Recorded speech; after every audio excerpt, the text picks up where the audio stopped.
الحق من ربك فلا تكن من الممترين.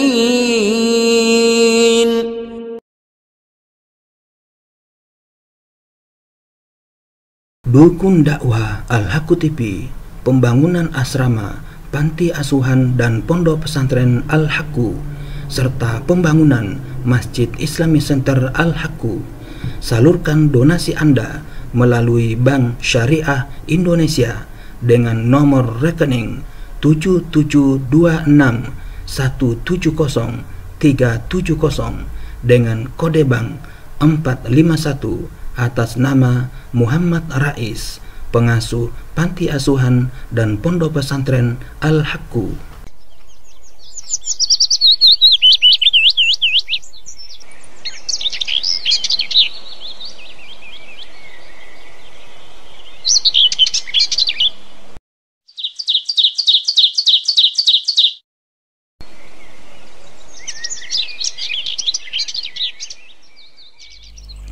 Bismillahirrahmanirrahim.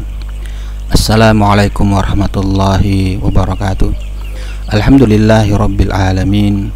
Wassalatu wassalamu ala rasulillah Muhammadin wa ala alihi wa ashabihi wa man tabi'ahuda ila yaumiddin, amma ba'd.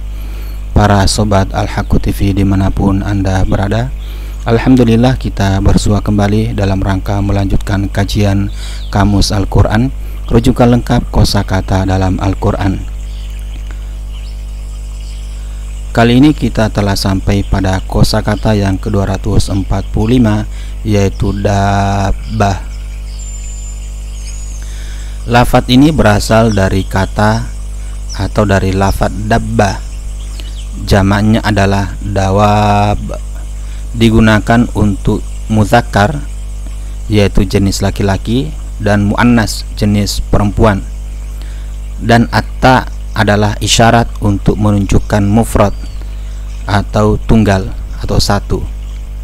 Maksudnya setiap apa yang berjalan dengan perlahan di atas muka bumi, dan mayoritasnya atau kebanyakannya ditujukan kepada hewan yang digunakan sebagai tunggangan.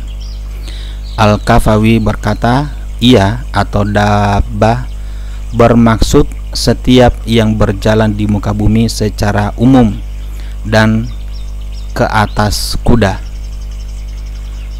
Bagal itu peranakan antara kuda dan keledai secara khusus.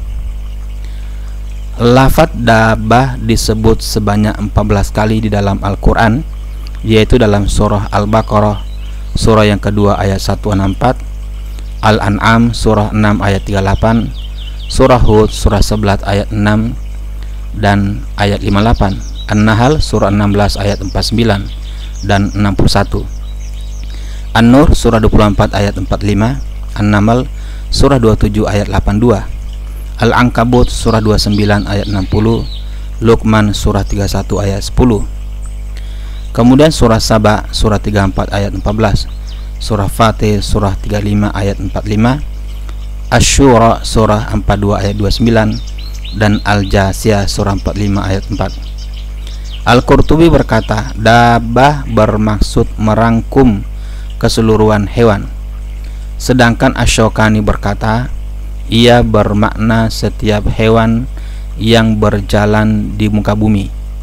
Dalam tafsir Al-Manar, maksud lafadz dabbah adalah semua benda yang hidup, yang merayap dan merangkak di muka bumi, yang tidak terhitung jumlahnya.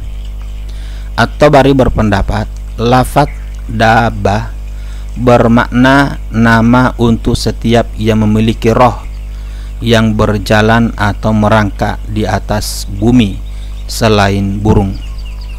Hal ini dikuatkan pemisahan antara lafadz dabbah dan at-thair atau burung dalam surah Al-An'am yang bermaksud dan tidak seekor pun binatang yang melata di muka bumi dan tidak seekor pun burung yang terbang dengan kedua sayapnya, melainkan mereka ialah umat seperti kamu.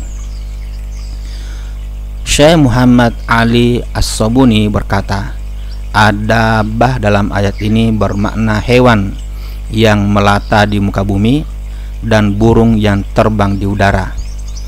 Namun Al-Qurtubi menerangkan sebagian pakar ada yang mengeluarkan burung dari termasuk ke dalam makna dabah adalah ditolak. Allah berkata dalam surah Hud yang bermaksud, dan tiadalah sesuatu pun dari makhluk yang bergerak di bumi melainkan Allah jua yang menanggung rezekinya. Sesungguhnya burung dalam beberapa keadaan melata dan berjalan dengan kedua kakinya. Kesimpulannya, lafaz dabah apabila disebut dengan sendirinya termasuk hewan yang melata, bergerak di muka bumi, dan bila disebut dengan hewan yang lain seperti burung yang bermakna hewan yang mayoritasnya atau kebanyakannya hanya melata di muka bumi. Dawab disebut sebanyak 4 kali di dalam Al-Quran, yaitu dalam surah Al-Anfal surah yang ke-8 ayat 22 dan 55, surah Al-Hajj surah yang ke-22 ayat 18, Fatir surah yang ke-35 ayat 28.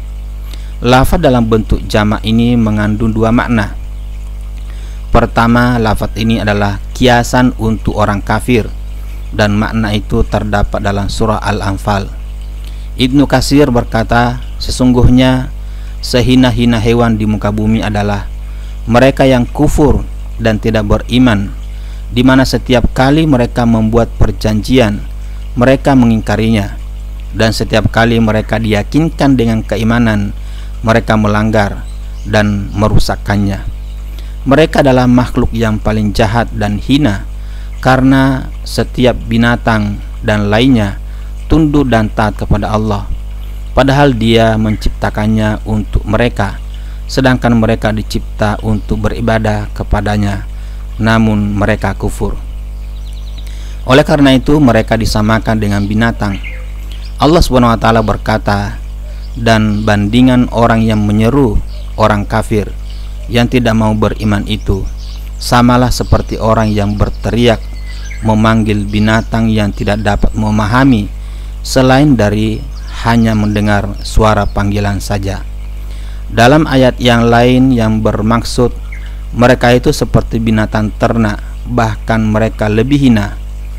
Mereka itulah orang yang lalai. Diriwayatkan dari Ibnu Abbas, Mujahid, dan Ibnu Jarir, yang dimaksudkan dalam ayat di atas adalah golongan Bani Abduddar dari suku Quraisy. Muhammad bin Ishaq berpendapat mereka ialah orang munafik. Ibnu Katsir berkata, kedua-duanya tidaklah bertentangan. Kedua, lafaz dawab bermaksud binatang yang melata di muka bumi, seperti jamak dari pengertian di atas yang mencakup semua hewan. Ibnu Zaid berkata, lafaz dawab bermaksud al-khalqu, yaitu makhluk. Namun lafaz jamak yang disebutkan di dalam Al-Quran kebanyakannya bermaksud hewan secara umum.